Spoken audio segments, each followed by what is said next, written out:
Hey guys, and welcome back to another tutorial. Today I'm going to show you how to build a self-sufficient super smelter. So yeah, you can see the design behind me. So there are 64 furnaces in total, which will get used simultaneously. And as the title already says, it's self-sufficient, so you don't have to worry about fuel. It will produce its own fuel as soon as you start smelting, so that the furnaces should never run out of fuel. And yeah, let's get started. So the design itself is by Iskel85, and I will link his video in the description, of course. But he built the design with zero tick bamboo forms, I think. Bamboo I think bamboo forms. And yeah, since the zero tick forms got patched in 1.16, I had to come up with another idea, and yeah, I did, as you can see back there. So let's just see it in action. So let's put 2 stacks of ancient debris in there. There are 2 minecarts which will pick them up and distribute the items evenly into all of the 64 furnaces. Then they get back and take all of the other items and distribute them again. And as you can see already, the fuel starts producing. So these are carpet tubers, as you can see. And yeah, I think this is an even better solution than the zero tick bamboo forms, because carpet is a better fuel source than bamboo. So yeah, each of these furnaces, for example this one, has a stack of carpet in the furnace itself and another 5 stacks of carpet in the hopper. So yeah, and you need about 3 carpet to smelt 1 item. So with these 6 stacks of carpet, you should be able to smelt 2 stacks of items per furnace before the fuel runs out. So that means 2 stacks times 64 furnaces, 128 stacks of items which you can smelt before the furnaces run out of fuel. But this is without the fuel restock. So there's a system. This was also in the design by Iskel85. So this hopper, as soon as this hopper is completely filled, this comparator will give an output, turn off the storage, which then will turn off all of the carpet tubers. And as soon as this hopper there isn't completely filled anymore, these carpet tubers start producing, and of course the same goes for the other side. So yeah, let's start the tutorial. So to get started, you need an area of 22 by 10 by 38 blocks cleared to fit the super smelter into it. And just to give you a little reference, the block with the chest, so if you're standing on top of the chest, you have 2 blocks of headroom, so you need like this and then 8 blocks down. So after you've prepared your area, this is where your chest will be. So this is exactly at the end of the 38 blocks and exactly in the middle of the 22 blocks. So you have 10 blocks on this side and 10 blocks on this side, and 36 without these 2 blocks, 36 blocks in this direction, and of course 8 blocks downwards. So yeah, just for reference, this is where your chest will be. This is your floor. Of course you don't need spruce wood, but it's just to symbolize that your chest will need to be in the floor. To get started, I think it's easiest to start at the bottom and work our way upwards, because yeah, especially in survival, it's way easier than building from the top down.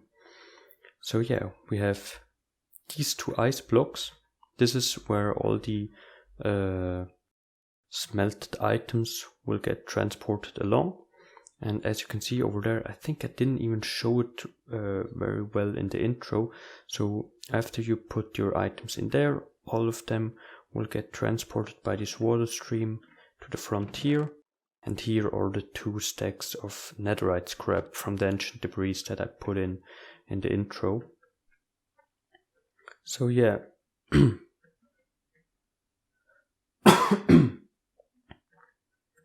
So for the collection system, I will just do something like this, like I did over there. But yeah, you start by placing 25 blocks of at least compressed ice or packed ice. You can also use blue ice if you wish, but compressed or packed ice is fine. So from this point where the chest is, directly underneath the chest, 25 blocks. So 1, 2, 3, 4, 5, 6, 7, 8, 9, 10, 11, 12, 13, 14, 15, 16, 17, 18, 19, 20, 21, 22, 23, 24, 25. And of course make this 2 blocks thick, like this. Forget what I just said. These ice blocks need to go 1 more to the back. So you need 25 without the 1 directly below the chest. And yeah, also this will get mentioned later in the video. The first or the last set of dropper will not be directly underneath the chest. It should be like 1 on the side of it. So I misplaced this chest, so this should be like right here. And now we're gonna go to the end right here. Place 2 blocks. You don't need glass, it's just to keep the water in place. And next up, we're gonna place 2 blocks there with 2 droppers facing downwards.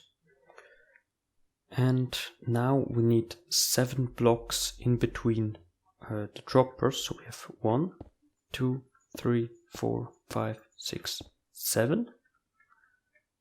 And there will be our next droppers. Then of course we can get rid of this glass. Place another 2 blocks. We'll need these 2 blocks later. And these need to be full blocks. So everything that I use white stained glass is just like decoration or to keep the water in place mostly. And everything that I use yellow concrete, you can use any block as long as it is a solid block. Yeah, so let's go on. So 1, 2, 3, 4, 5, 6. With this one 7. Place our 2 droppers. And the last time 1, 2, 3, 4, 5, 6, 7. And place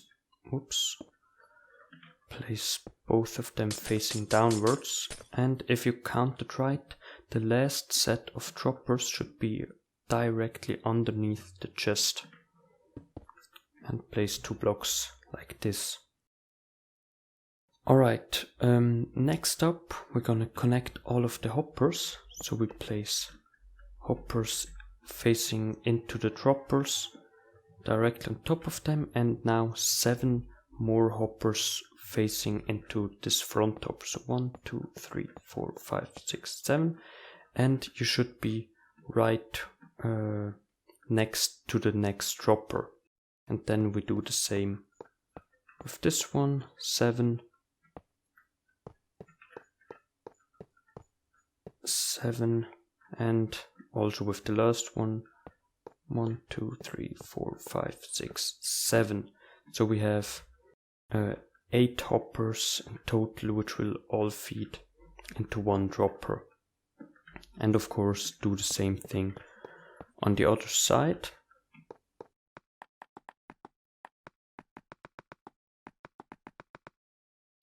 Exactly like this.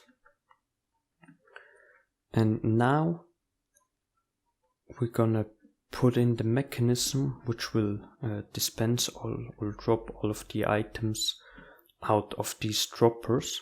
So for this we need something like this, or exactly like this, next to each and every dropper.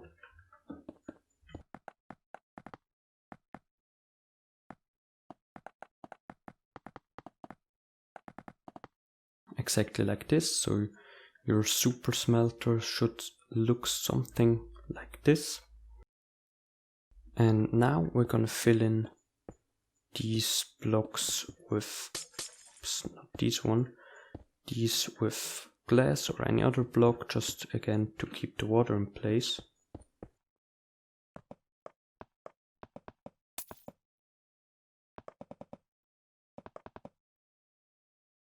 Next up we need stone pressure plates or any other kind of pressure plates and water. So you can use either water buckets or normal ice and break it. And then we're gonna go to the back and place 2 water sources back there, so that the droppers are directly above the water source. And yeah, let's then do the same again. So place 2 pressure plates behind the droppers and 2 water sources underneath the droppers. Yeah, just keep on doing this until you reach the last dropper. And now in my case I don't need anything else. The items get transported to the front here. But yeah, here you could also put down some pressure plates, another water source, and like channel all of the items around the corner or whatever you like. But yeah, next up we're gonna put down some redstone. So we need 1 comparator, like reading the inside of this dropper, a repeater right next to that facing into this block. Then on this side where there are the blocks, we need another repeater facing into this block, and 5 redstone dust in total like this. And also do this on the 7 other droppers. Exactly like this. And now we can already take out our furnaces like this and place 64 furnaces down on top of each and every hopper.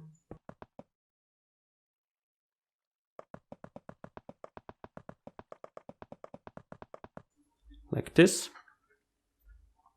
And next up we can place another set of hoppers facing into the side of all these furnaces. This will be the input for all of the fuel for the carpet.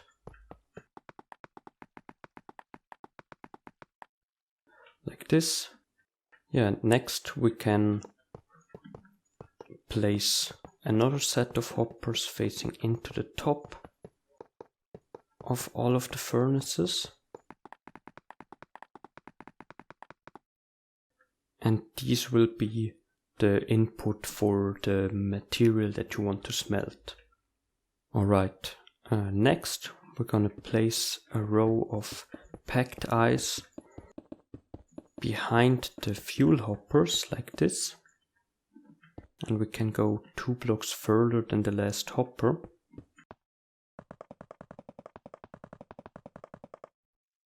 Next we're gonna place iron bars on top of all of the fuel hoppers. Exactly, and now on this side you can also put some barrier for the water again.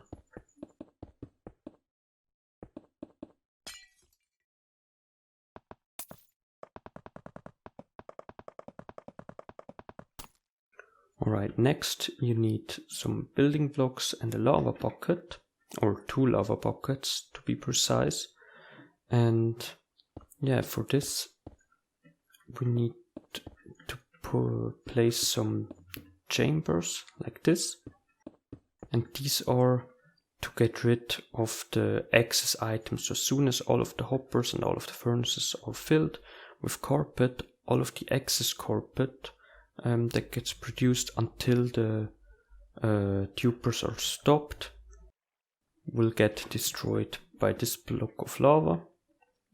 And it needs to be too wide because, as I already mentioned before, the items are traveling like on both blocks the same time. So if we do this, the items will get stuck here. So yeah, do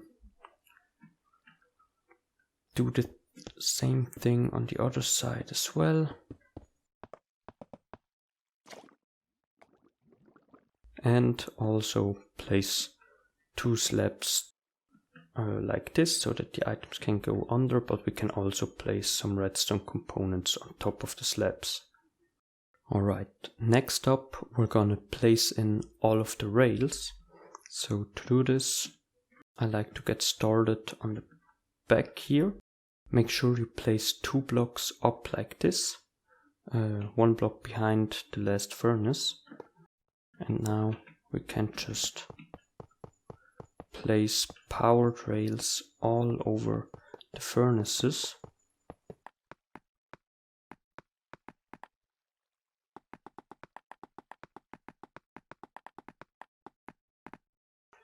And now you can like try out how far you can go with the redstone block. So I like to place one randomly like this, and now I can see, oh, it needs to be 2 blocks closer, so I need to place it there and there.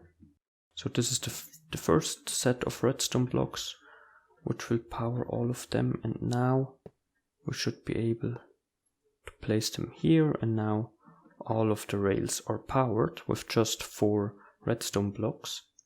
Exactly, next you need to place 2 blocks down like this and remove this temporary floor that I built here, and place 2 detector rails with 2 rails up here, which you can remove later just so that the detector rails are angled.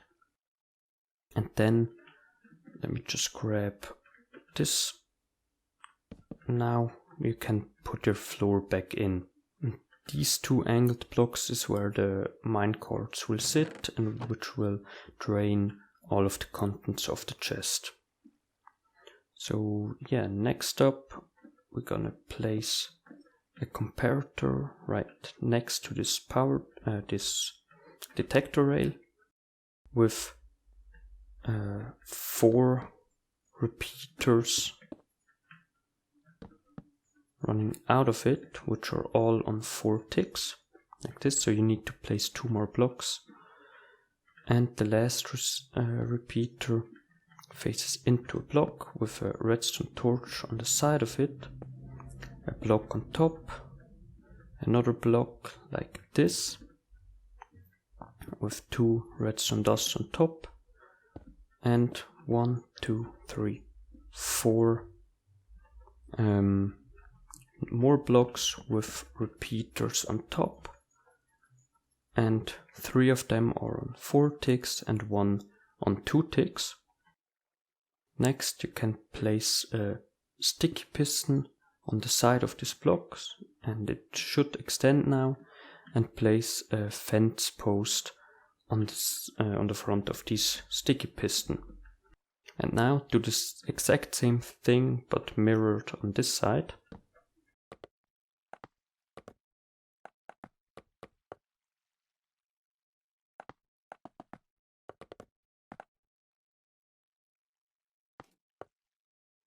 like this, and this is the mechanism which will allow for the minecarts to suck in a little bit more than a stack of items from the chest above until they get released, so that they will always have enough items to distribute into every furnace.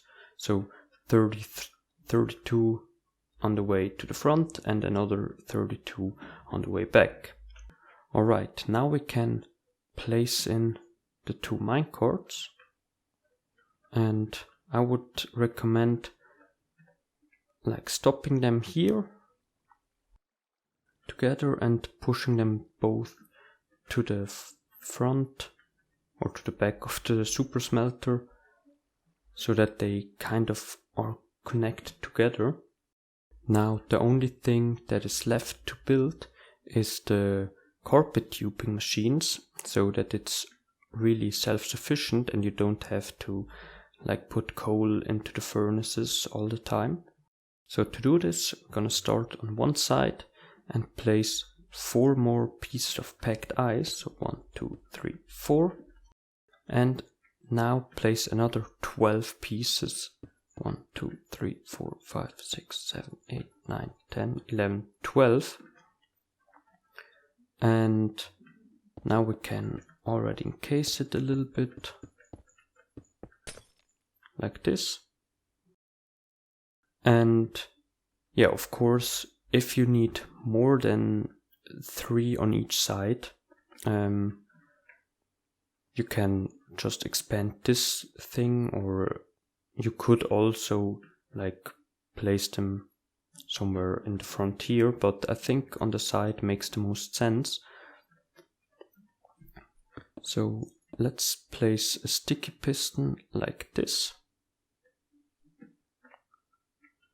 Place a block on the side of it, 2 slime blocks in front like this, an observer looking into this block, or yeah, just in this orientation, and a carpet on top of the sticky piston. So of course it doesn't matter what kind of carpet, I just chose red because you can see them very well.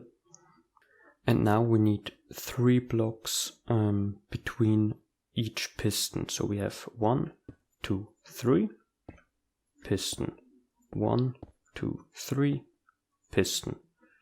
And in my opinion, 3 carpet tubers on each side are enough.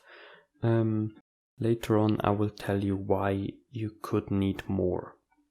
So now let's place the slime blocks, the observers and the carpet, and now we can just encase the ice stream a little more. Now after you've done this, let's just replicate this on the other side. To fill in these 2 missing blocks right here, you can't place glass here, or else all of the items would be on the packed ice only. So right here you either have to use honey blocks like this. This is what I used, because honey blocks are a little bit smaller, or the hitbox of the honey blocks is a little bit smaller than normal blocks, and that allows the items to align perfectly. Or you could also place some more ice there and use a double chest, which will also align the items perfectly.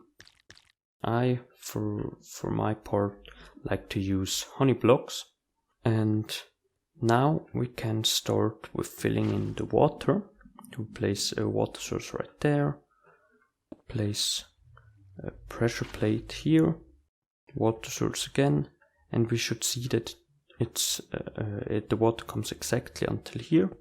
So I can place a pressure plate again and another water source. And now I can just follow this and place pressure plates and water sources as soon Oops, and make sure that this doesn't happen to you. Yeah, place pressure plates in the water source as soon as the other water source runs out. And do the exact same on this side.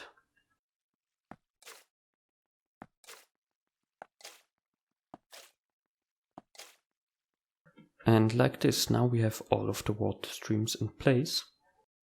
And next, I will recommend encasing these dupers a little, so at least place blocks like this. Too high. Make sure you don't put blocks in the front here, because this will break the dupers. Place blocks like this. And of course, again, do this for all of the 6 carpet dupers, exactly like this. And yeah, now there's only one thing left to do, which is connecting all of the carpet dupers to these front hoppers right here. And to do this, it's pretty simple. So start by placing a block on top of this block, so this should be right in front of this hopper. And since comparators can like detect the inventory of this hopper through the ice block, you can place one there, place 2 more blocks on the side of it, another comparator facing into this one with a redstone torch right next to it. And this will make sure that this comparator only gives an output once this hopper is completely full. And next, let's go to these pistons and place a block with 1 block in between like this underneath these solid blocks with a redstone torch on top of this block. Like this. Next, place blocks like this, so that there can be repeaters all over the place, and connect them with redstone dust. Then place something like this until you're in line with the pistons again, and place blocks until you are here, like this. So we have 4 blocks right there, redstone torch on the last block. Now we can like follow the signal, so we have 1 here, so these are 15 redstone dust. Then we need a repeater, and now we can connect them right here. And as soon as I connect them, it should get a little bit loud, but you can see all of the carpet dupers working and already producing carpet. And the first time you will run this system, it will take a while until all of these hoppers are completely filled. So yeah, let's place 4 redstone dust right here.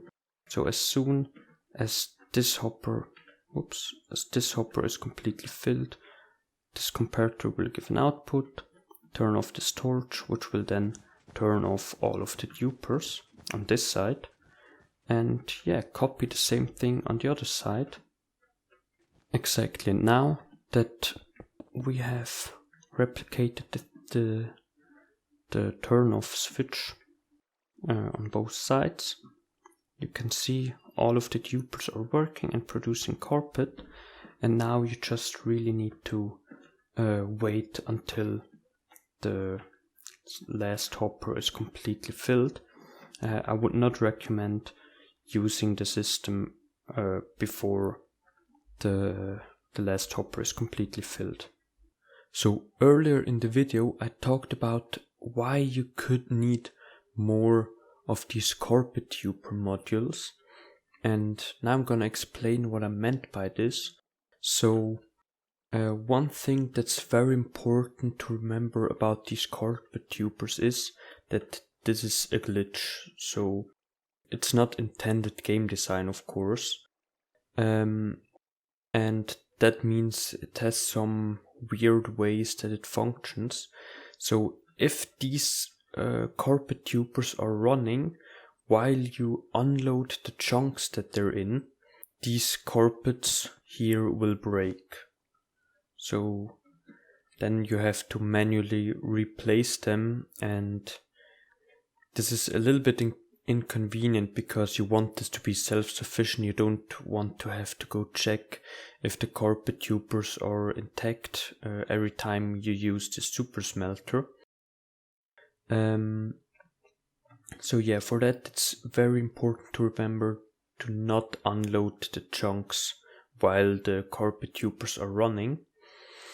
And yeah, in single player you have the opportunity to use the /force load command.